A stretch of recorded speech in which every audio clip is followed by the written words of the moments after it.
interference of light.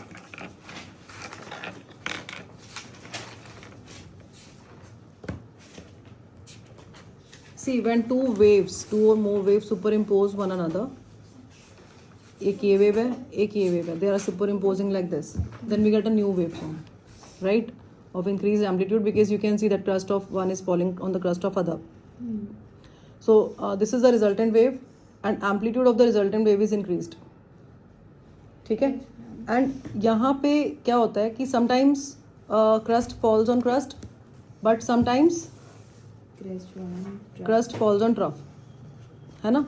तब अगर ऐसे कुछ सिचुएशन है कि जिसमें कभी क्रस्ट कभी ट्रफ फॉल कर रही है, तो उसमें जो डिस्ट्रीब्यूशन होगा एनर्जी का वो एक नॉन यूनिफॉर्म डिस्ट्रीब्यूशन होगा. तो उसमें जो आपका एनर्जी डिस्ट्रीब्यूशन होता है वो नॉन यूनिफॉर्म एनर्जी डिस्ट्रीब्यूशन होता है. Because sometimes we get sometimes intensity is increase if it is light wave, then we how कैसे क्वालिफाई करते हो आप इसकी इंटेंसिटी ऑफ लाइट को, कि उसके किस बेसिस पे, कि how bright the light is, the intensity of light, है ना, कि कितनी ब्राइटनेस है उसकी. तो अगर नॉन यूनिफॉर्म डिस्ट्रीब्यूशन होगा एनर्जी का, तब उस केस में कभी कभी आपको लाइट वेव्स जो होंगी ब्राइट मिलेंगी, कभी कभी आपको डल मिलेंगी थोड़ी सी. तो डिपेंड करता है वो, है ना, क्योंकि कभी क्रस्ट पे फॉल कर रहा है, कभी क्रस्ट ट्रफ पे फॉल कर रहा है. तो you will get non uniform distribution of energy. ठीक है, due to the superimposed light waves is called interference. So this is the interference, the effect of non-uniform energy distribution in the medium due to two superimposed light waves. ठीक है, and it is the phenomena of redistribution of light energy. Redistribution of light energy.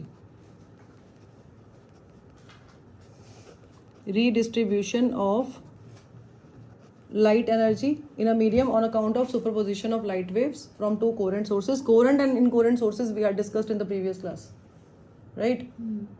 So these 2 points we need to write under this interference of light. Now conditions for sustained interference. इसमें कुछ conditions हैं कि हमारी requirements क्या हैं.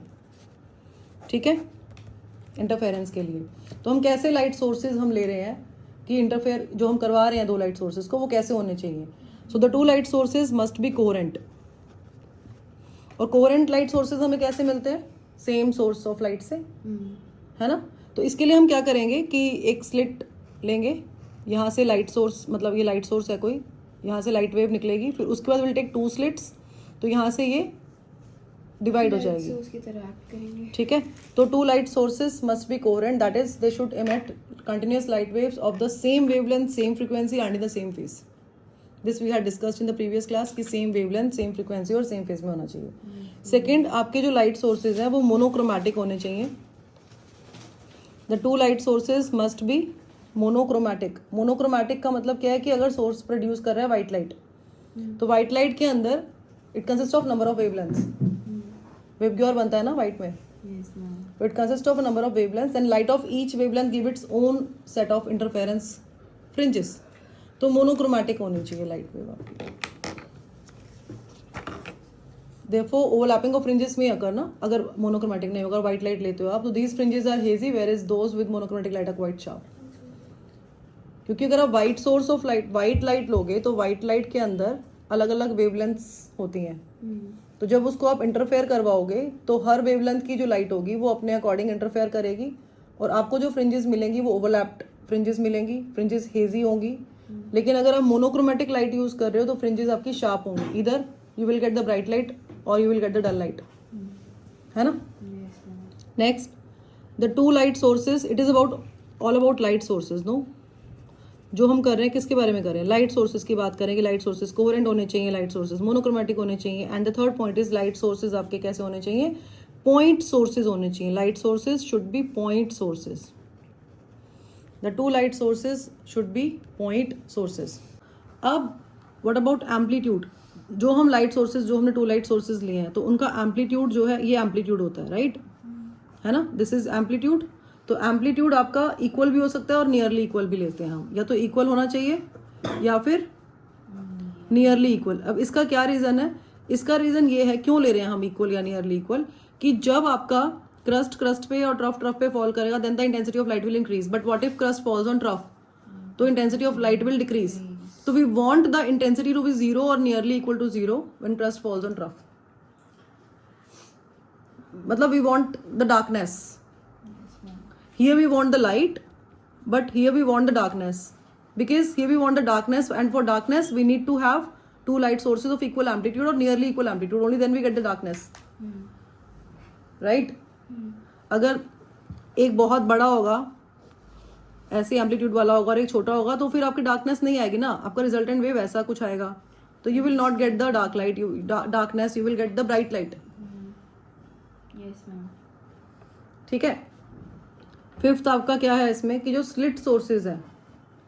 Slit sources means जहाँ से light rays होता है ना, कोई डबल स्लिट है. ये एक स्लिट निकला, लाइट सोर्स है, फिर उसके आगे डबल स्लिट है, दो स्लिट्स हैं. तो ये जो दो स्लिट्स हैं आपकी, ये वाली, ठीक है, slit sources should be narrow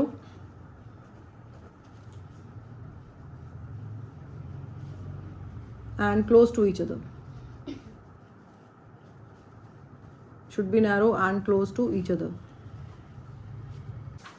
Write the heading: Young's double slit experiment.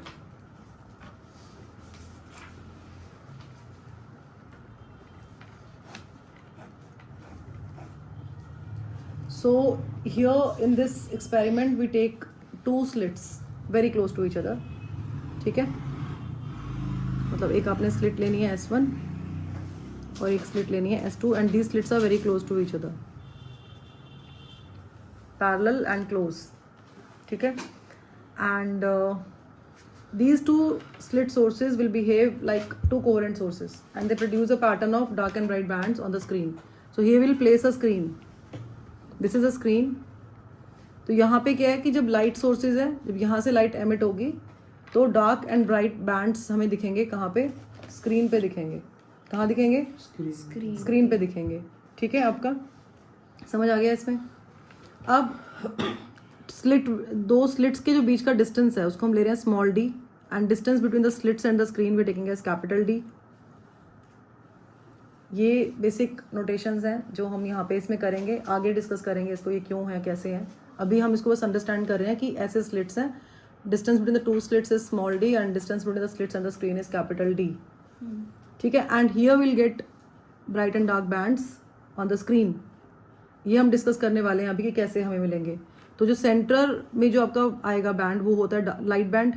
ठीक है, ब्राइट फ्रिंज होती है ये, bright fringe, and then we get alternate dark and bright bands. ऊपर भी ऐसे मिलेंगे dark fringe and then bright fringe, we get like this. नीचे भी ऐसे मिलेंगे, ब्राइट है, फिर dark fringe and then bright fringe. Clear? अब according to Huygens principle, monochromatic source of light sends out spherical wave fronts. No, तो इसमें हम वेव फ्रंट्स के फॉर्म में अगर ड्रॉ करते हैं, अगर तो देखो पीछे से एक सिंगल सोर्स ऑफ लाइट है जहाँ से लाइट एमिट हो रही है. तो अब हम स्फेरिकल बनाएंगे. ठीक है, कैसे? ये आपका जैसे क्रस्ट है अगर, तो let's draw trough by red colour. ठीक है, to differentiate, just to differentiate. Again, crust and trough. कि लाइट वेव है ना ये, तो लाइट वेव का जो फॉर्म है वो कैसा होता है? ऐसा होता है ना, क्रस्ट होता है, फिर ट्रफ होता है, फिर क्रस्ट होता है, फिर ट्रफ होता है. तो we are drawing like this. Then again we have crust and trough.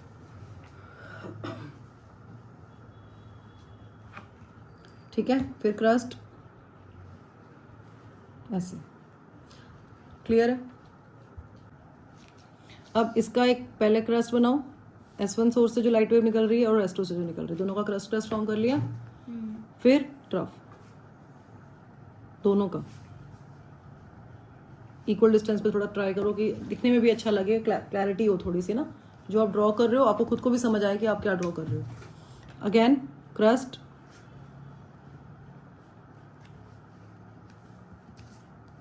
And trough. देखो अब यहाँ देखो, पहले जब आप ट्रफ ड्रॉ करोगे इसका, तो ये इसको क्रॉस करेगा, तो ये सुपर इम्पोज हो रहा है. Yes ma'am. सुपरपोजिशन जो है ना, जिसमें क्रस्ट और ट्रफ फॉल करते हैं, तो ये सुपरपोज हो रहा है आपका. ठीक है.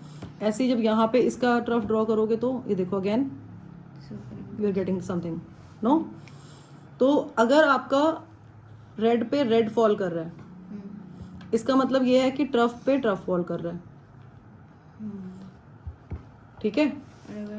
अगर आपका रेड पे ब्लू या ब्लू पे रेड ऐसे फॉल कर रहा है, तो आपका ये क्रस्ट है और ये आपका ट्रफ, ये आपके पास ये सिचुएशन आ रही है, तो वो डार्क बैंड हो जाएगा आपका.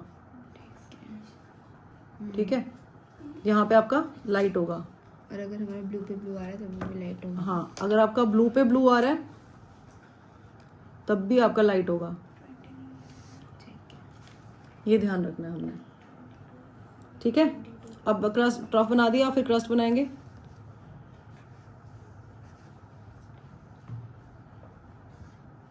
इसका भी अब ट्रफ बनाएंगे.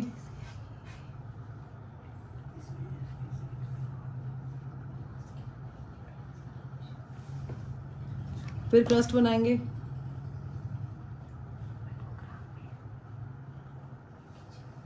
कृष्णाशीष ड्रॉ भी करना है बेटा साथ साथ, जैसे मैं कर रही हूँ. देखो कितने सारे मैं कैसे कर रही हूँ. अभी इनका भी नहीं हुआ. फिर ट्रफ बनाएंगे.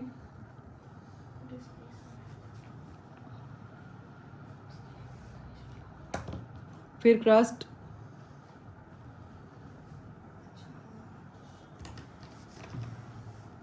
ऐसे तो कुछ ऐसा मिलेगा आपको. तो ये इंटरफेरेंस हो रहा है लाइट वेव्स का. Light waves are interfering with each other. ठीक है. अब हम एक काम करते हैं, डॉट इसको तो करते हैं रिप्रेजेंट डॉट से, जो आपके लाइट वाले हैं, और जो डार्क वाला है उसको क्रॉस से रिप्रेजेंट करते हैं. ठीक है. जहाँ पे क्रॉसिंग हो रही है, यहाँ देखो अभी जैसे ये क्रॉस हो रहा है ना, तो इसको हम क्रॉस से रिप्रेजेंट करेंगे. ये क्रॉस, और फिर ये क्रॉस, फिर ये क्रॉस, है ना. ब्लू नहीं, ब्लू और रेड ये वाला किया मैंने. ठीक है. और ऐसे ही dot dot dot and dot. तो जब डॉट्स को ज्वाइन करोगे तो ये आपका आ गया ब्राइट फ्रिंज. क्योंकि डॉट्स को ज्वाइन करके, क्योंकि इसमें रेड पे है, ब्लू पे है. देखो ये ब्लू पे, रेड पे, ब्लू पे, रेड पे. लेकिन जब आप रेड ब्लू और ब्लू रेड को कर रहे हो ज्वाइन, तो क्रॉसेस हैं आपके. ये क्रॉस है ना, ये भी क्रॉस है, तो ये आपको डार्क बैंड मिलेगा. ये आपका डार्क हो जाएगा, तो डार्क फ्रिंज. ठीक है.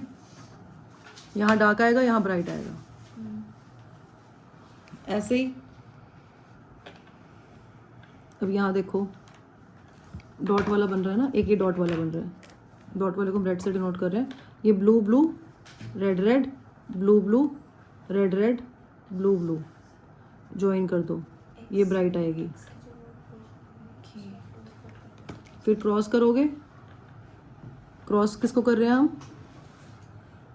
ये वाले है ना, ये वाले,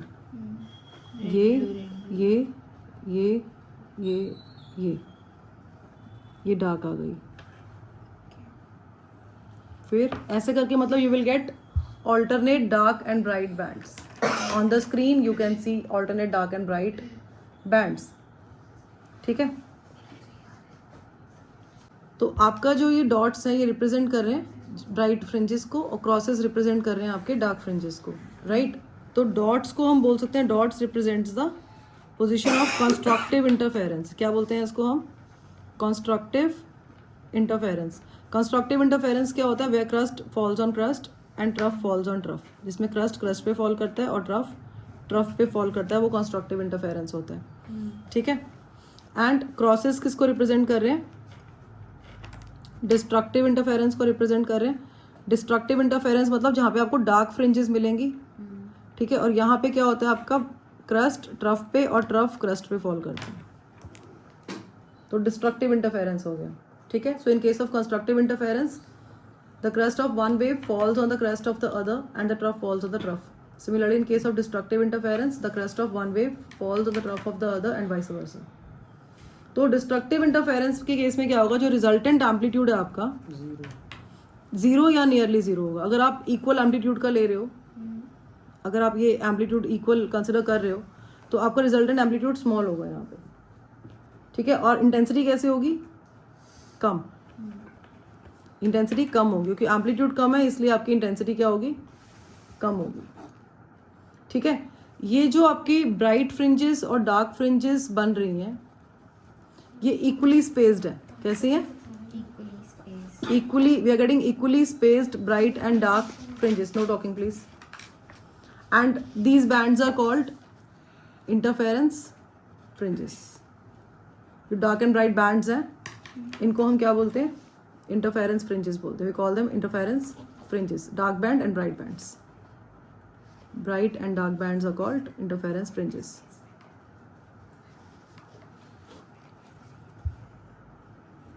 तो आपका जो ये डॉट्स हैं, ये रिप्रेजेंट कर रहे हैं ब्राइट फ्रिंजेस को और क्रॉसेस रिप्रेजेंट कर रहे हैं आपके डार्क फ्रिंजेस को, राइट.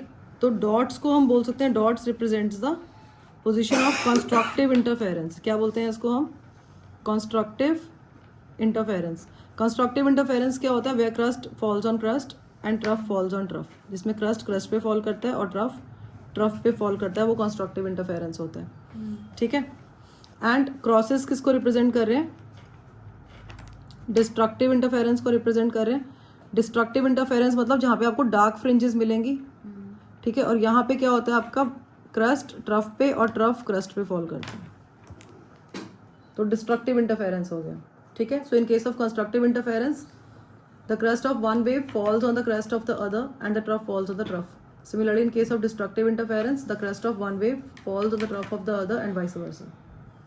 तो डिस्ट्रक्टिव इंटरफेरेंस के केस में क्या होगा, जो रिजल्टेंट एम्पलीट्यूड है आपका जीरो या नियरली जीरो होगा. अगर आप इक्वल एम्पलीट्यूड का ले रहे हो, अगर आप ये एम्पलीट्यूड इक्वल कंसिडर कर रहे हो, तो आपका रिजल्टेंट एम्पलीट्यूड स्मॉल होगा यहाँ पे.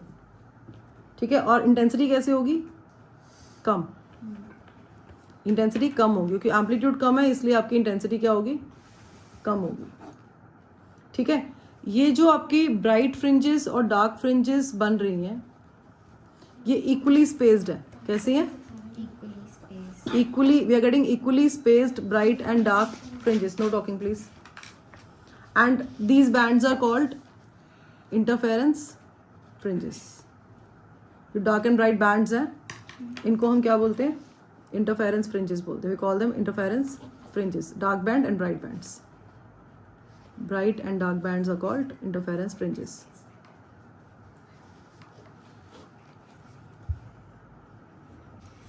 Next, conditions for constructive and destructive interference.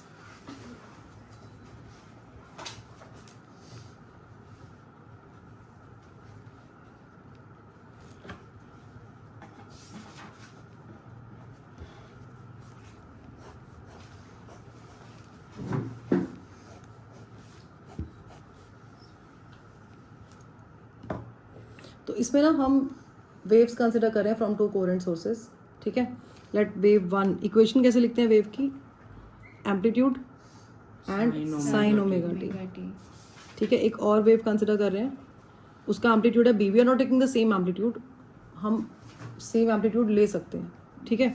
और हम फेज डिफरेंस भी यहाँ पे थोड़ा सा कंसिडर कर रहे हैं फाई का. ठीक है. तो we have consider two waves, y1 and y2. तो y1 is a sin omega t and y2 is b sin omega t plus phi. a and b क्या है, respective amplitudes and phi is the phase angle. अब according to superposition principle, जो resultant wave का जो displacement होगा, displacement of the resultant wave is equal to y1 plus y2. So we can add this to a sin omega t plus b sin omega t plus phi. Sine A plus B क्या होता है बेटा, sine A plus B, sine A cos B plus cos A sine B. Yes, sine A cos B plus cos A sine B. ठीक है. अब इसमें ना आपको यहाँ पे साइन ओमेगा टी दिख रहा है और यहाँ पे भी साइन ओमेगा टी दिख रहा है. ठीक है, तो what will do is will take sine omega T common, और यहाँ पे we have A with sine omega T, तो will write A first plus, and यहाँ पे क्या है बी कॉस फाई है, तो will write B cos phi. ठीक है, and this is your B cos omega T sine phi, right like this. अब इसमें जो आपका a plus B cos phi है, ये वाली टर्म, ये, और यहाँ पे b और साइन फाई, ये दोनों b और साइन फाई. ठीक है, इसको हम कुछ एज्यूम करेंगे. कैसे एज्यूम करेंगे? Let a plus B cos phi be R cos theta and b sine phi be R sine theta. ठीक है, we can write our displacement of the resultant wave as r sin omega t cos phi. Can we write like this? Cos theta this time. R sin omega t, for this we are writing r cos theta, plus r cos omega t sin theta. Take r common, bracket में क्या आएगा आपका? sin omega t, r common ले लिया, sine omega T cos theta, और यहाँ पे क्या आएगा आपका cos omega T sine theta. तो again sine A plus B हो गया ये, तो आपका आ गया R sine omega T plus theta. तो ये आपकी रिजल्टेंट वेव बन गई है ना. और रिजल्टेंट वेव का जो एम्पलीट्यूड है वो क्या है? R. Amplitude is R and theta is the phase angle. Theta is the phase angle of the resultant wave. Clear है? अब इसमें जो आपने ये अज्यूम किया है ना, a plus B cos phi R cos theta B sine phi R sine theta, let this be 1 and this be 2. अब हम क्या करने वाले हैं? 1 square plus 2 square, squaring and adding. ठीक है, जब स्क्वायरिंग एंड एडिंग करोगे तो कैसे करोगे? So 1 square plus 2 square gives 1 square is this, no, है ना. तो आपका R square cos square theta plus sine square theta हो जाएगा ब्रैकेट में, और यहाँ पे क्या आएगा? a plus B cos phi का square plus b sine phi का स्क्वायर.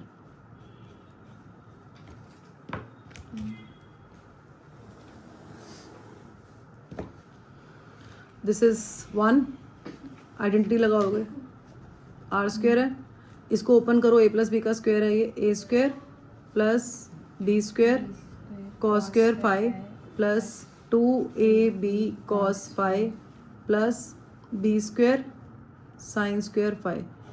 इसमें बी स्क्वायर कॉमन ले लो, तो आर स्क्वायर क्या आ गया? a square plus B square, bracket में cos square phi plus sine square phi 1 हो जाएगा, plus 2ab cos phi. From here we can write r as square root of a square plus b square plus 2ab cos phi. r क्या था आपका? Amplitude of the resultant wave. r क्या था?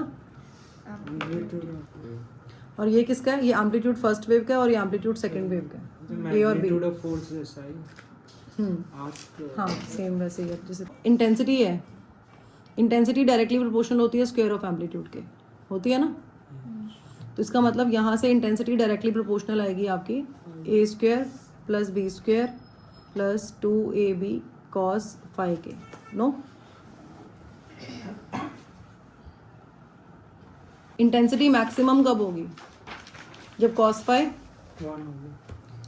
1 होगा तो intensity maximum होगी. Phi 1 cos phi 1 कब होता है? जब फाई की वैल्यू, हाँ जब फाई की वैल्यू 0 हो, 2 पाई 4 पाई कुछ भी हो सकती है ना, तो फाई इज 2 n पाई, तो कॉस फाई आपका कॉस फाई 1 होता है. ठीक है, तो इंटेंसिटी आपकी मैक्सिमम होती है. पाथ डिफरेंस और फेज डिफरेंस में एक रिलेशन किया था क्लास 11th में.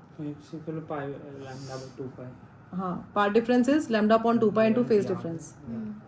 सो path difference is lambda upon 2 pi into phase difference. ये किया था. तो अगर आपकी इंटेंसिटी मैक्सिमम है तो फाई क्या है? 2n पाई है. और जब इस 2n पाई को यहाँ पुट करोगे तो आपका पार्ट डिफरेंस कितना आएगा? n lambda. पार्ट डिफरेंस कितना आएगा? N lambda. N lambda. और अगर आपका कॉस फाई 1 है, इंटेंसिटी मैक्सिमम है, तो रिजल्टेंट एम्पलीट्यूड क्या आएगा? A square plus B square plus 2ab का अंडर रूट, क्योंकि कॉस फाई तो 1 ही हो गया, तो ये a प्लस बी का स्क्वायर का अंडर रूट हो जाएगा। तो रिजल्टेंट एम्पलीट्यूड आ जाएगा sum of the amplitudes of the individual waves. ठीक है। नहीं, यस मैम। जब कॉस फाई 1 होगा तो। और आई मैक्स को how can we write I max? I max We can write a k Okay. constant because it is proportional, no? So we need a constant of proportionality and a plus b यहाँ पे a plus b का square हो जाएगा। तो आपका I max ये हो गया, रिजल्टेंट एम्पलीट्यूड ये हो गया, पार्ट डिफरेंस एन लैम्डा हो गया, पाई आपका 2n पाई। ये ध्यान रखना है, भूलना नहीं है। करो। इंटेंसिटी मिनिमम कैसे होगी? देखो आई क्या था आपका? I is proportional to, I proportional होता है आपका a square plus B square plus 2ab cos phi के। और आई मिनिमम कब होगा? जब कॉस फाई मिनिमम होगा। कॉस फाई मिनिमम कब होता है? -1 पे, अच्छा हाँ सॉरी। है ना? तो -1 मतलब फाई की वैल्यू क्या हो सकती है? पाई भी हो सकता है, पाई पे -1, 3 पाई, 5 पाई, 2n minus 1 pi. A part difference is lambda upon 2 pi into phase difference, no? Yes ma'am. So lambda upon 2 pi into 2n minus 1 pi. pi से pi कैंसिल हो जाएगा, तो आपका x आ जाएगा 2n minus 1 lambda by 2. ठीक है? तो I अगर आपका मिनिमम है तब उस केस में I मिनिमम कैसे निकालोगे? एक प्रोपोर्शनैलिटी का साइन है, इक्वालिटी कर देंगे के कॉस फाई को -1 पुट करोगे तो a square plus B square minus 2ab cos 2ab हो जाएगा ना, तो a माइनस बी का होल स्क्वायर। रिजल्टेंट एम्पलीट्यूड क्या होता है आपका? Square root of a square plus B square plus 2ab cos phi. तो अगर आपका कॉस फाई -1 है तो a square plus B square minus 2ab हो जाएगा ये, तो ये square root of a minus b का होल स्क्वायर हो गया। तो आपका जो रिजल्टेंट एम्पलीट्यूड मतलब मिनिमम एम्पलीट्यूड आएगा ना यहाँ पे, वो आपका सब्ट्रैक्शन है इंडिविजुअल वेव्स के एम्पलीट्यूड के। ठीक है? Second, we can also find the ratio I max by I min. तो रेशियो कैसे फाइंड करेंगे हम? आई मैक्स क्या आया था हमारा? K a plus B square and I minimum is k a minus b square. के से के कैंसिल हो जाएगा, तो ये आपका a प्लस बी का square divided by a minus b square आ गया रेशियो। ठीक है? What if we have both the amplitudes equal? What if a is equal to b? 0 तो आई 0 आ जाए। अगर आपका a और b इक्वल है मतलब एम्पलीट्यूड सेम है, तो r मैक्स क्या होगा? 2a के इक्वल ले सकते हैं, डबल हो जाएगा एम्पलीट्यूड। और मिनिमम 0 हो जाएगा। आई मैक्सिमम आई मैक्स हो जाएगा। और आई मैक्स अपॉन आई मिन निकालते हैं अगर हम, a प्लस b का whole square a minus b का होल स्क्वायर तो 2a का स्क्वायर 4a स्क्वायर और नीचे a माइनस a 0 0, तो रेशियो हमारा इन्फिनिट हो जाएगा, cannot be determined. cannot be determined। और आई मिनिमम क्या आएगा? 0 I minimum dark fringe. Dark fringe.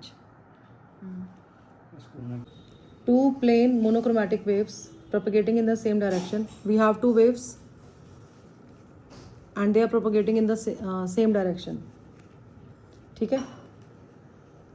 Amplitude of first wave is A and amplitude of second wave is 2A and differing in phase by pi by 3. So phase difference is given, it is pi by 3 and they superimpose.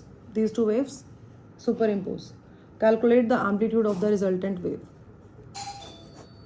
Calculate the amplitude of the resultant wave. Resultant wave का amplitude कैसे निकालते हैं हम? Formula क्या होता है इसका? √a1 square plus a2 square plus a square plus b square plus 2ab cos phi. a is capital A, b is 2a, phi is given, put the values.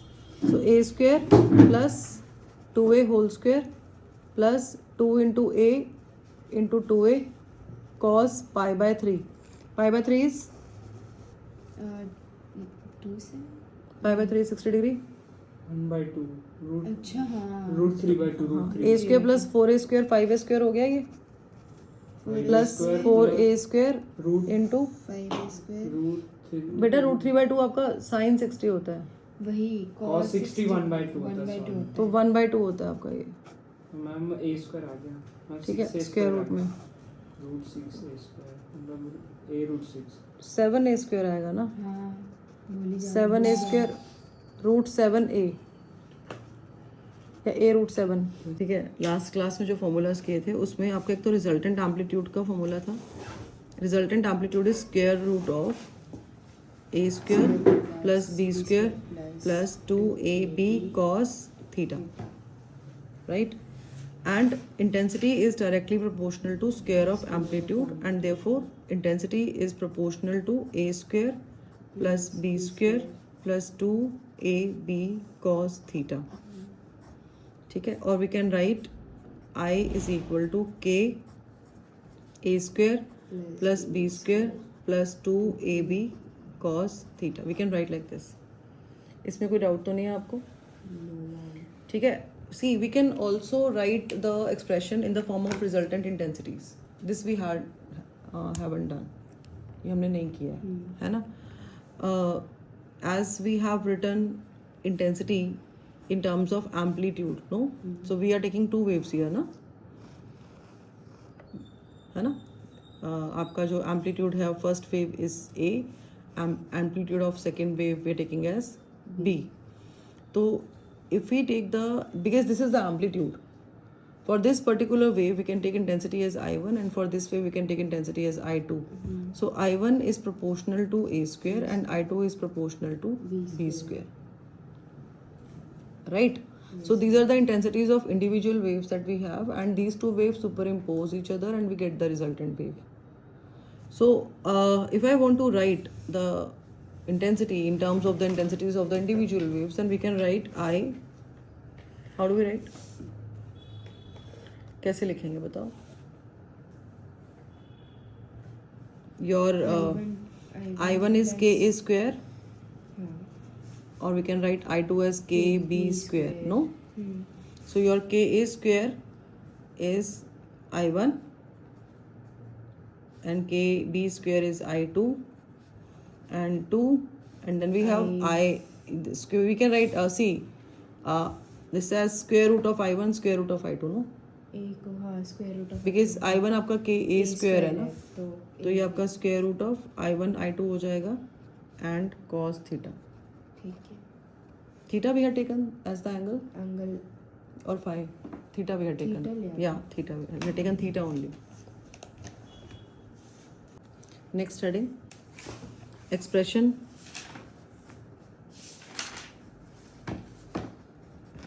for fringe width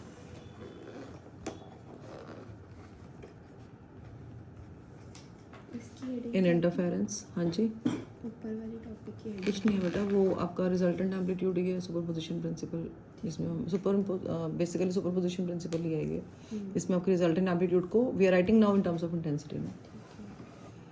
so if you are taken angle theta, phi अगर phi लिया तो उसको phi से भी replace कर सकते हैं, कोई प्रॉब्लम नहीं है। फाई लिख दो, कोई it hardly matters, because what matters is the angle, that we have some angle which is cos of that angle, right? So it is just a notation, doesn't matter. So expression for fringe width in interference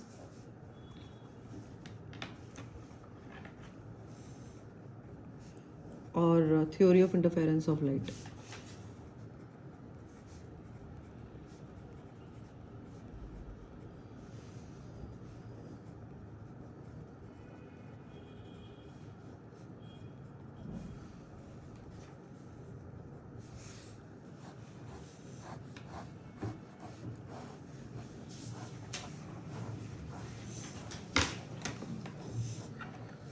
ठीक है, तो इसके लिए हम क्या करेंगे, because we are doing Young's double slit experiment in interference, right? है ना, we had done Young's double slit experiment. तो इसमें क्या किया था हमने, we had taken 2 slits like this yes ma'am and a screen placed at a certain distance, and the distance between the screen and the slits was D we had taken as capital D, and distance between the 2 slits was d. small d. This we had done, right? तो ये आपका small D distance हो गया, ये आपका capital D screen और slits का distance हो गया, ठीक है। तो अभी इसमें हम क्या कर रहे हैं ना कि सेंट्रल फ्रिंज सपोज यहाँ बन रही है आपकी, जैसे ये आपका अगर हम ले लेते हैं कि ये ए पॉइंट मार्क कर लेते हैं इसको, जो इन दोनों का जो स्लिट्स का जो सेंटर है उसको हम ओ मार्क कर लेते हैं, इस वाली स्लिट का हम बी मार्क कर लेते हैं। तो जो आपकी जो सेंट्रल ब्राइट फ्रिंज है ना वो यहाँ बनेगी समवेयर हियर। ठीक है, अब हम एक रैंडम सी पोजीशन कंसिडर कर रहे हैं, क्योंकि हम कोई भी पोजीशन कंसिडर कर सकते हैं ना रैंडमली।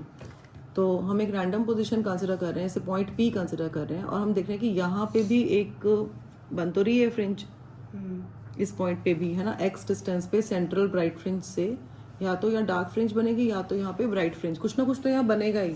बिकॉज जब आप इंटरफेरेंस एक्सपेरिमेंट करते हो तब उस केस में you get alternate bright and dark band. जैसे आपको एक डार्क बैंड मिलता है और फिर आपको एक ब्राइट बैंड मिलता है, then you get another dark band and then a bright band, फिर डार्क बैंड, फिर bright band, you get a pattern like this. No, तो यहाँ पे पी पॉइंट पे वील गेट समथिंग, इधर अ ब्राइट फ्रिंज और अ डार्क फ्रिंज, जिसका हमें पता नहीं है कि क्या मिलेगा। ठीक है, तो अब हमने कुछ नहीं करना है, हमने पहले तो पार डिफरेंस निकालना है। पार डिफरेंस कैसे कि यहाँ पर जब कोई कुछ भी अगर आपको मिल रहा है, एक पैटर्न मतलब जो है उसको कुछ भी मिल रहा है आपको, तो यहाँ से जो वेव जाएगी वो कितना पाथ, उसका पाथ लेंथ क्या होगा, एपी होगा, है ना।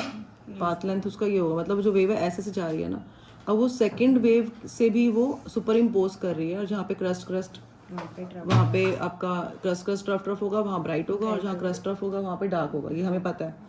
तो जो सेकंड वेव है वो बी से पी पे जा रही है, राइट,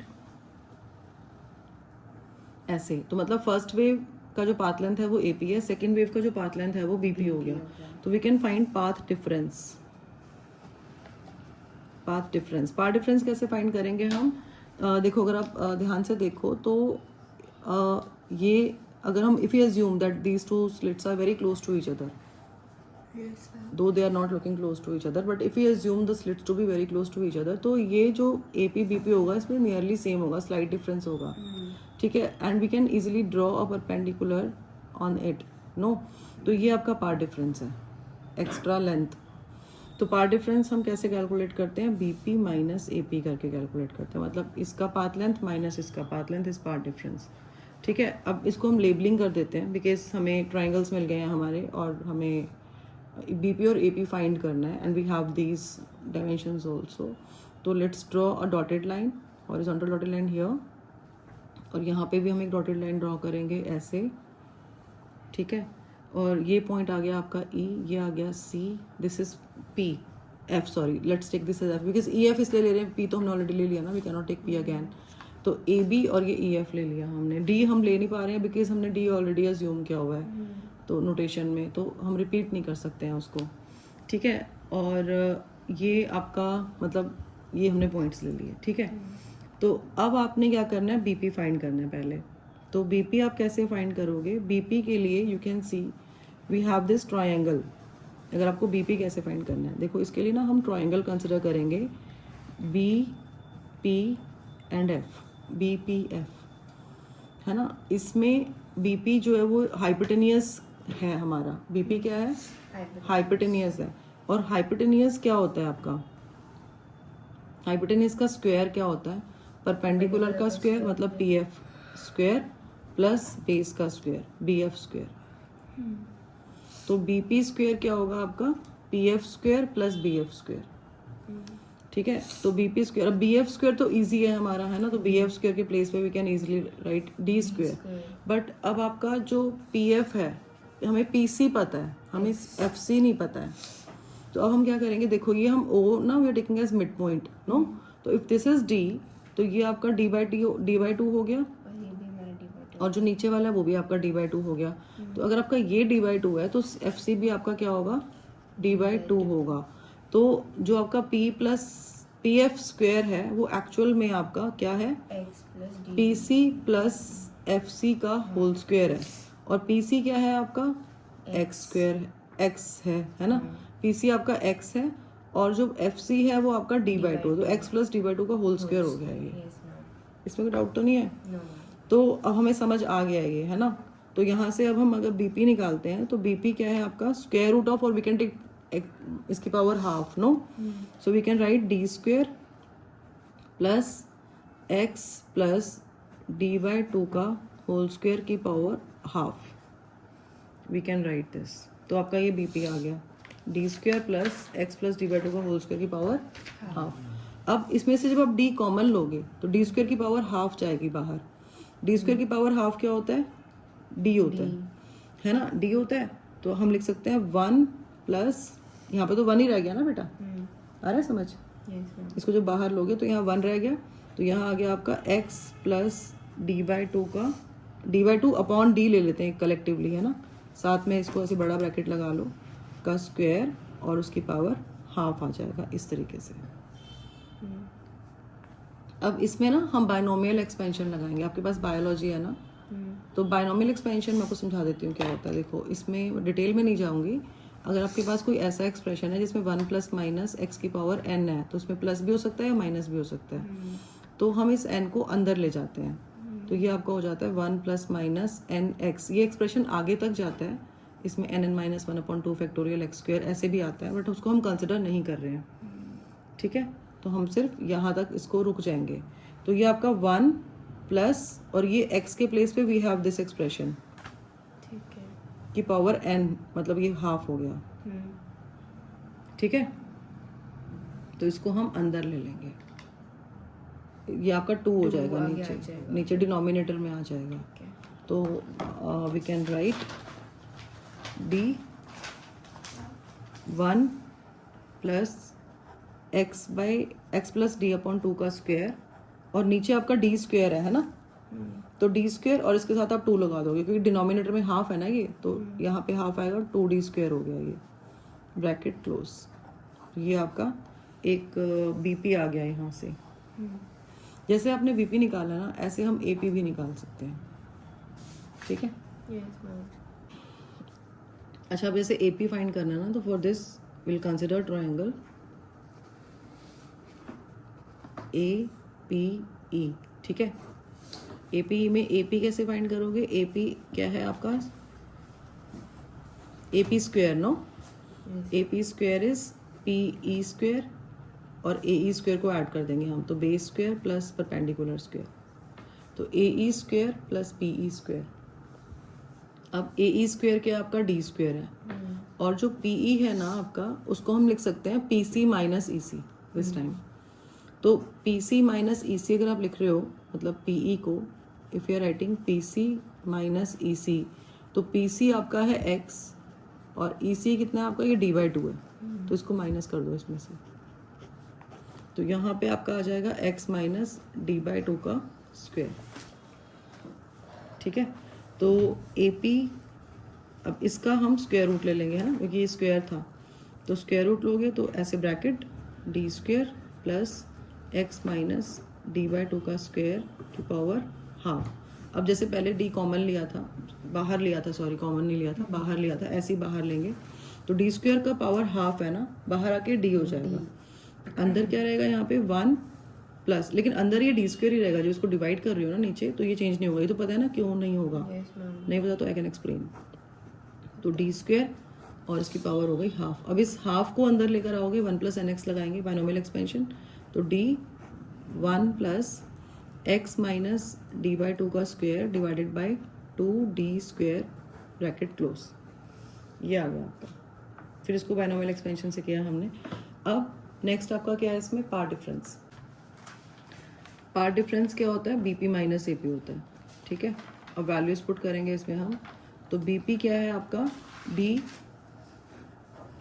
1 प्लस, यहाँ पे x माइनस की जगह प्लस है, वहाँ पे बस x plus D by two का square divided by 2d square, और ए पी क्या है? D 1 plus x minus d by two का square divided by 2d square, ठीक है। क्लियर है? Yes ma'am. अच्छा, अब ये वाला जो टर्म है ना आपका d और माइनस डी, ये तो कैंसिल हो जाएगा जब इसको, अगर आप एक्सपैंड भी करते हो, ओपन कर दो इसको, तो d into 1 is D, plus यहाँ पे क्या आएगा? x plus D by two का स्क्वायर आएगा, और नीचे आएगा आपका 2 इंटू डी, और माइनस डी आएगा, प्लस माइनस माइनस करेंगे, और फिर आपका आएगा x minus d by two का स्क्वायर, और नीचे आ जाएगा 2d, क्योंकि d से d स्क्वायर कैंसिल हो जाएगा, ठीक है। माइनस डी प्लस डी आपका कैंसिल हो गया। तो अब हमारे पास, राइटिंग हियर नाउ, तो पार्ट डिफरेंस जो आपके पास आएगा वो आ गया आपका x plus D by two का square minus x minus d by two का स्क्वायर, बिकॉज डिनोमिनेटर सेम है so we can write them collectively, no, as we can write the denominator as 2d collectively, है ना. So this is your a plus B का square minus a minus b का square, that is 4ab, no. a plus b और a minus b का square 4ab हो जाएगा, तो 4 into a into b divided by 2d, तो 4x d by 2 upon 2d हो गया. तो इसको जब सॉल्व करोगे then you will get x d by D, because आपका जो ये 2 2 4 है ये 4 से कैंसिल हो जाएगा. ठीक है, नहीं आया? आ गया. आ गया ना, क्योंकि ये आपका 4x d अपॉन 2 है ना, और अपॉन डिवाइडेड बाय 2d है, तो ये 2d यहाँ आ जाएगा और ये आपका कैंसिल हो जाएगा and you will get this x d by D. हमने क्या फाइंड किया? पार्ट डिफरेंस फाइंड किया, राइट. तो path difference is your bp minus ap and the expression for this is x small d by capital D. तो आपका जो small d है वो क्या है? Distance between the two slits. Capital T is the distance between the slits and the screen. और ये आपका सेंट्रल ब्राइट फ्रिंज का हो गया लोकेशन, और यहाँ पे कहीं पे we are considering the fringe, और उसका हमने पार्ट डिफरेंस निकाला था bp माइनस ap करके, राइट. तो अब अगर आपका यहाँ पर जो पॉइंट P पे फ्रिंज बन रहा है वो ब्राइट फ्रिंज भी हो सकता है और वो डार्क फ्रिंज भी हो सकता है, कुछ भी हो सकता है ना. वी डोंट नो कि वो ब्राइट फ्रिंज है या डार्क फ्रिंज है, उसका हमें कोई आइडिया नहीं है, right. So if the fringe is the bright fringe, bright fringe मतलब मैक्सिमा, ब्राइट फ्रिंज मतलब maxima, and dark fringe is minima, your minima, because dark fringe means where the intensity is low. Intensity is minimum at the dark fringe and intensity is maximum at the bright fringe. So for bright fringes, part difference for bright fringes is n lambda. For bright fringes, we take part difference as n lambda, so we can equate these two, right? So on equating these two, we'll get xt by d is equal to n lambda. तो यहाँ से आपका जो x आ जाएगा वो आएगा n lambda capital D divided by small d. तो ये x की वैल्यू आ गई. Similarly we can find for dark fringes. For dark fringe this I think n lambda तो हमने लास्ट क्लास में भी किया था ना, पार्ट डिफरेंस, फेज डिफरेंस और पार्ट डिफरेंस को रिलेट करके हमने फाइंड किया था, राइट. तो आप लास्ट क्लास वाला जो लेक्चर था ना उसमें देखोगे तो you will find this somewhere, no. And for dark fringes जो आपका पार्ट डिफरेंस है वो क्या लेते हैं हम? 2n minus 1 lambda upon 2. ये किया हुआ ना लास्ट क्लास में? हाँ करा है ना ये, हाँ ये करवाया था. तो 2n minus 1 lambda by 2 we take. तो अगेन विल इक्वेट. तो आपका जो एक्स डी बाई डी है वो आपका हो जाएगा 2n minus 1 lambda by 2. So from here we can write x is equal to 2n minus 1 lambda capital D upon 2 into small d. So again you got this value of x. अच्छा, अब आता है next इसमें जो topic है, the last topic of this interference, fringe width. Fringe width मतलब width क्या होती है फ्रिंज की. अब विड्थ क्या होती है फ्रिंज की कैसे निकालेंगे? सपोज जैसे आपकी ये एक डार्क फ्रिंज है, ये ब्राइट फ्रिंज है, ठीक है, डार्क ब्राइट और फिर ये डार्क. अगर आपको ब्राइट फ्रिंज की विड्थ निकालनी है तो आपको दो कॉन्जिक्यूटिव डार्क फ्रिंजेस को माइनस करना पड़ेगा, है ना. Yes ma'am. तो विड्थ ऑफ ब्राइट फ्रिंज कैसे निकालेंगे हम? जैसे अगर आपको ब्राइट फ्रिंज की विड्थ फाइंड करनी है तो कॉन्जिक्यूटिव डार्क फ्रिंजेस को हम क्या करेंगे? सब्ट्रैक्ट, है ना. तो अब जब हम सब्ट्रैक्ट करेंगे तो कैसे करेंगे? जैसे अब अगर आपकी ये nth फ्रिंज है और तो ये n माइनस 1th फ्रिंज है, नो. Yes ma'am. तो क्योंकि कुछ भी हो सकता है ना, आपकी डिपेंड करता है. आप x2 माइनस x1 कर सकते हो, x3 माइनस x2 कर सकते हो. कॉन्जिक्यूटिव लेना है हमें. हम x3 माइनस x2 भी कर सकते हैं, हम x4 माइनस x3 भी कर सकते हैं, राइट. तो हमने ऐसे ले लिया. तो अब ये डार्क फ्रिंजेस का x का फॉर्मूला कौन सा है? ये वाला. इसको यूज़ करेंगे हम जो डार्क फ्रिंजेस के लिए, क्योंकि हम दो कॉन्जिक्यूटिव डार्क फ्रिंजेस को सब्ट्रैक्ट कर रहे हैं. तो xn माइनस 1. अगर आपको थोड़ा लग रहा है कि हाँ हमें समझ नहीं आ रहा तो you can use a different notation for this. You can write dash for this. It's your choice. X वो ब्राइट और उसके लिए अलग अलग. हाँ आप ऐसे कर सकते हो कि इसको x ले लो, इसको x डैश लिख लो. हम्म, अगर कन्फ्यूज़न है तो नहीं. कॉन्सेप्ट क्लियर होना चाहिए, है ना. तो फ्रिंज विड्थ को हम बीटा से डिनोट करते हैं. This is a symbol for fringe width. तो अभी हम जब xn निकालेंगे तो xn क्या आएगा आपका 2n minus 1 lambda D upon 2d. और जब आप xn माइनस 1 करोगे तो वो आपका हो जाएगा 2 और n के प्लेस पे will write n minus 1 this time.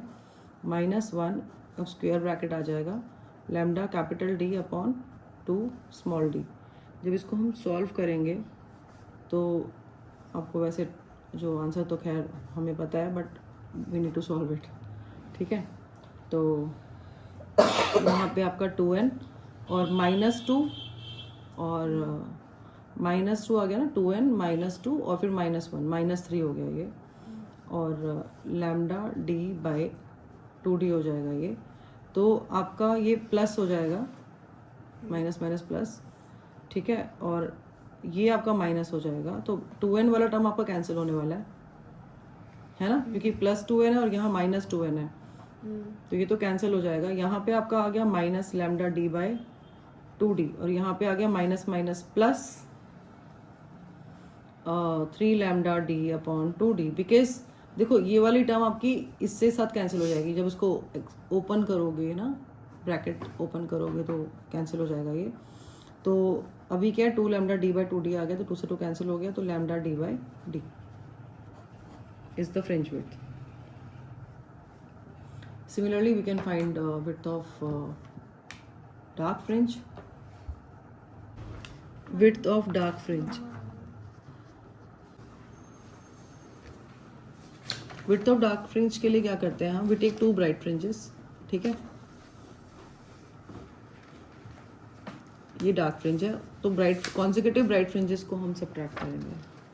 ठीक है. तो कैसे करोगे? Separation between the centres of 2 consecutive bright fringes gives the width of dark fringe. You can do it. N lambda होता है ना, इजी है.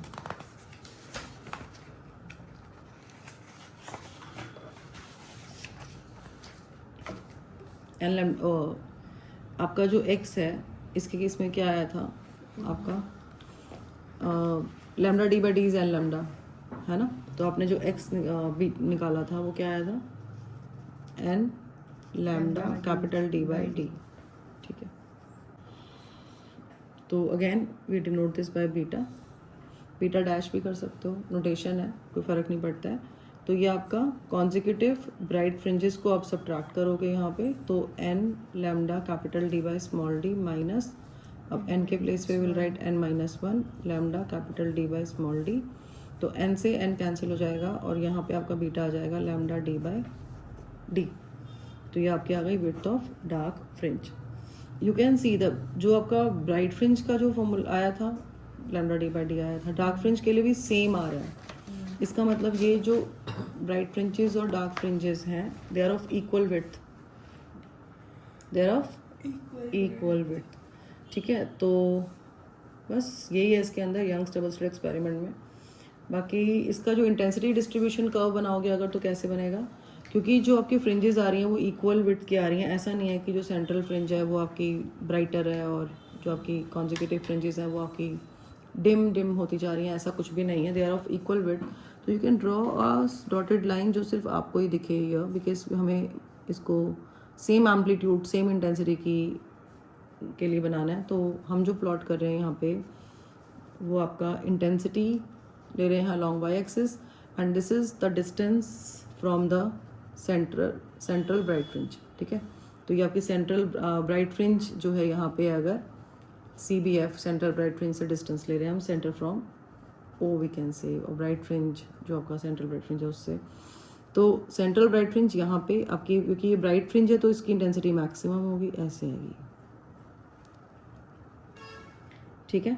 तो ये आपकी सेंट्रल ब्राइट फ्रिंज हो गई. ये आपकी यहाँ first dark fringe and then bright fringe first, है ना. सेकेंडरी फ्रिंज जैसे बोलते हैं हम. फिर dark fringe, bright fringe, dark fringe, bright fringe, both sides on the screen. Screen जैसे देखो ये स्क्रीन है आपकी, तो स्क्रीन पे यहाँ पे आपकी सेंट्रल ब्राइट फ्रिंज है. जो यहाँ पे जो फ्रिंज है आपकी, ये सेंट्रल ब्राइट फ्रिंज है.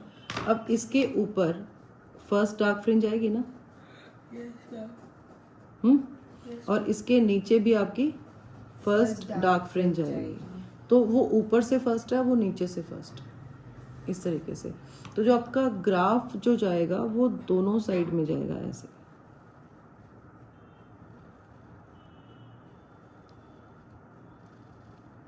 ठीक है, ये ऊपर से फर्स्ट हो गई, ये नीचे से फर्स्ट. इसको हम अगर 0 कंसिडर कर रहे हैं तो ये भी 1 है और ये भी 1 ही है. ऐसा नहीं है कि इसको हम कुछ और काउंटिंग करेंगे. काउंटिंग सेंट्रल ब्राइट फ्रिंज से ऊपर की साइड होती है और सेंट्रल ब्राइट फ्रिंज से ही नीचे की साइड होती है. जैसे आप 1 2 3 और नीचे की साइड -1 -2 -3 करते हो, ऐसे अंडरस्टैंड कर सकते हो. बीच में ऑरिजन ले लो, है ना. फिर उसके बाद आपका ये सेकेंड फ्रिंज आ गई. यहाँ से भी ये सेकेंड फ्रिंज ये है, तो ये फर्स्ट है यहाँ से, और ये आपकी सेकेंड ऊपर से और सेकेंड ऊपर से और सेकेंड नीचे से, ऐसे काउंट करना है आपने. क्लियर है? कोई डाउट तो नहीं है? Let's write a question. 2 minute. 2 slits are made 1 millimeter apart. तो आपको 2 slits दी हुई हैं और उन दोनों slits के जो बीच का जो डिस्टेंस है वो 1 मिलीमीटर का दिया हुआ है. तो ये आपका स्मॉल डी है या कैपिटल डी है? Small D.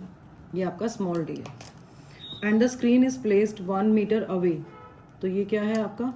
Capital. Capital D is 1 metre. साथ साथ ना आप इसका कन्वर्जन भी करते जाओ. जैसे आपने लिखा ना 1 मिलीमीटर, तो 10⁻³ मीटर साथ साथ ही कर दो. ठीक है. What is the fringe separation? Fringe separation मतलब क्या फाइंड करना है हमें?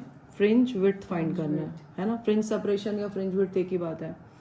What is the fringe separation when blue-green light of wavelength 500 nanometer is used? तो नैनोमीटर है अगर, तो मीटर में कन्वर्ट करेंगे इसको हम, तो 500 × 10⁻⁹ मीटर हो जाएगा. अब फ्रिंज सेपरेशन या फ्रिंज विड्थ निकालनी है हमें, तो वो क्या होती है हमारी? Lambda capital D by small D. Just put the values and you will get your answer. 500, और we can write this as 5 × 10⁻⁷. No, इसको लिख सकते हैं ना, yes. Into D divided by 10⁻⁻3. तो ये आपका हो गया 5 × 10⁻⁻4 मीटर, और we can write 0.5 millimeter. This is the fringe separation. Question number 2. In Young's double slit experiment, the two slits in Young's double slit experiment, the two slits are 0.15 millimeter apart. ठीक है. So two slits 0.15 millimeter apart are illuminated by light of wavelength 450 nanometer. The distance between the screen and the slits is 1 meter. This is the distance, capital D is 1 meter. This is your small d. And what we have to do is, we have to find distance of second bright fringe and second dark fringe from the central maximum.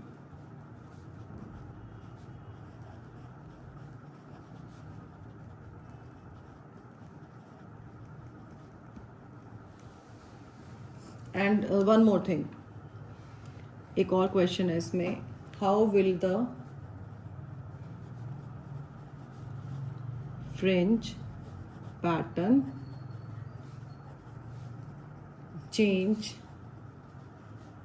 if the screen is moved away from the slits?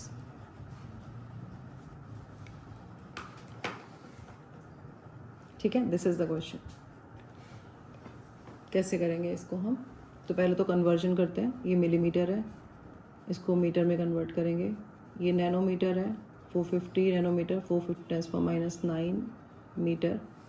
ठीक है, पहले तो आपके पास second bright fringe निकालना है आपको, है ना. तो जो सेकेंड ब्राइट फ्रिंज है आपका, उसका डिस्टेंस आप कैसे निकालोगे? सेकेंड ब्राइट फ्रिंज मतलब x2. सेंट्रल मैक्सिमम से जो डिस्टेंस निकालते हैं हम, उसको हम x से डिनोट करते हैं ना. तो अगर आपको सेकेंड ब्राइट फ्रिंज का डिस्टेंस निकालना है सेंट्रल मैक्सिमम से, तो ये सेंट्रल मैक्सिमम है आपका, और सेकेंड ब्राइट फ्रिंज मतलब x2 निकालना है. तो वो आपका क्या होता है? करवाया था पार्ट डिफरेंस को n लैम्डा किया था, तो क्या आया था? n lambda d/d. किसमें? xn ब्राइट फ्रिंज के लिए क्या आता है? n n lambda d/d for bright fringe, no. 2 lambda d/d तो n की वैल्यू 2 है, तो 2 lambda d/d. Put the values. Lambda is 450 × 10⁻⁹. d is, हाँ जी, d इज 1 मीटर. हम 6 आ गए. 6 आ रहा है क्या? आंसर आंसर 6 मिलीमीटर आ रहा है. हाँ ठीक है, कर लिया आपने, very good. Divided by small D. Small D कितना है हमारा? 0.15 × 10⁻⁻3. जब इसको सॉल्व करेंगे देन विल गेट 6 × 10⁻⁻3 मीटर और 6 मिलीमीटर. ठीक आ रहा है, बिल्कुल ठीक आ रहा है. अब आपको सेकेंड डार्क फ्रिंज देखना है. कहाँ से? सेंट्रल मैक्सिमम से. तो सेकेंड डार्क फ्रिंज का जो फॉर्मूला था वो क्या था? 2n-1 lambda d/d. 2n-1 lambda d/d ये था. तो n की वैल्यू को 2 पुट करेंगे तो 4 - 1 हो जाएगा. 4 - 1 इज 3. और 9 2D था मिलीमीटर आएगा. 9 मिलीमीटर आएगा. ठीक है, 9 नहीं आएगा. लैम्डा d/2d बेटा, x2 डैश लिख लेते हैं इसको हम. तो x2 डैश आपका हो जाएगा 3/2 लैम्डा d/d. ठीक है, तो 3 लैम्डा की वैल्यू पुट करोगे, d की वैल्यू पुट करोगे. हम लैम्डा d/d 3 मिलीमीटर आ गया ना. 3 × 3 9. नहीं, 3/2 है ना आगे. ठीक है, तो ये आपका आ जाएगा 4.5 × 10⁻³ मीटर और 4.5 मिलीमीटर. ठीक है, आ गया डिस्टेंस ब्राइट सेंट्रल मैक्सिमम से ब्राइट फ्रिंज का, और सेकेंड ब्राइट फ्रिंज का और सेकेंड डार्क फ्रिंज का. अब इसके बाद क्या कह रहा है कि अगर आप डी को इंक्रीज करो, मतलब अगर आप स्क्रीन को मूव कर रहे हो अवे फ्रॉम द स्लिट्स, मतलब you are increasing the value of D. तो अगर आप डी को इंक्रीज करोगे तो फ्रिंज पैटर्न में क्या चेंज आएगा? फ्रिंज पैटर्न के लिए फ्रिंज विड्थ का जो फॉर्मूला होता है वो लैम्डा d/d होता है. तो अगर आप डी को इंक्रीज कर रहे हो तो आपका जो फ्रिंज विड्थ है वो क्या होगा? इंक्रीज. ठीक है, तो इसका आंसर आएगा कि आपका जो फ्रिंज विड्थ है वो इंक्रीज होगा.